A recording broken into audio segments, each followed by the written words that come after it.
মৌসুম শুরুর আগেই সারা দেশে চোখ রাঙাচ্ছে ডেঙ্গু।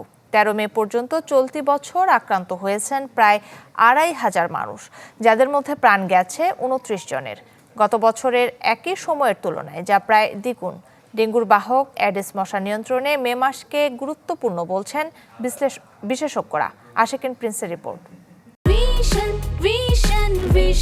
100% কপার কন্ডেন্সারে তৈরি ভিশন ফ্রিজ, তাই গুণে মানে অটুট থাকে বছরের পর বছর। এখনও শুরু হয়নি ডেঙ্গুর মৌসুম, তবে আশঙ্কাজনক হারে বাড়ছে আক্রান্ত ও মৃত্যুর সংখ্যা। স্বাস্থ্য অধিদপ্তরের পরিসংখ্যান বলছে, গেল বছরের ১৩ মে পর্যন্ত ডেঙ্গুতে আক্রান্ত হন ১,২২৫ জন আর মৃত্যু হয় ১২ জনের।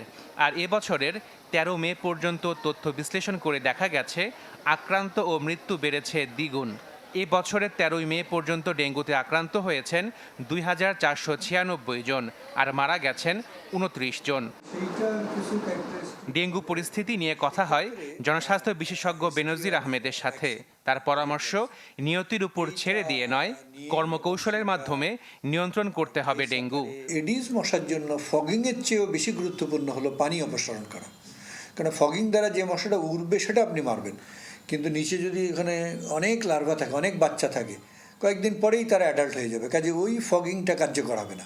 কিন্তু আমি যদি একটা পাত্র উল্টিয়ে দিই, সেখানে হয়তো ১,০০০ লার্ভা ছিল, তাহলে আই এম কিলিং ১,০০০ লার্ভা।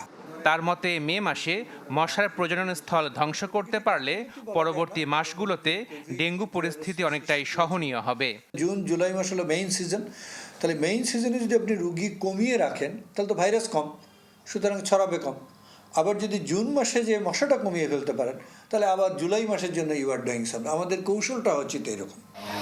মশা নিয়ন্ত্রণে ২০২৩-২৪ অর্থ বছরে ঢাকা উত্তর সিটির বাজেট ৮৪,৫০,০০,০০০ টাকা, আর দক্ষিণ সিটির মশা নিয়ন্ত্রণে কীটনাশক ব্যবহারের জন্য বাজেট ৩৮,৫০,০০,০০০ টাকা।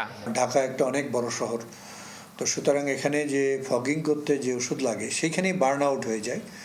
এখানে ২-৩টে ঘটনা ঘটে, মাঝে মাঝে রেজিস্ট্যান্স হয়, যে ওষুধটা কেনা হয় সেটা কার্যকারিতা থাকে না। Ashikin Prince, channel 24, Dhaka.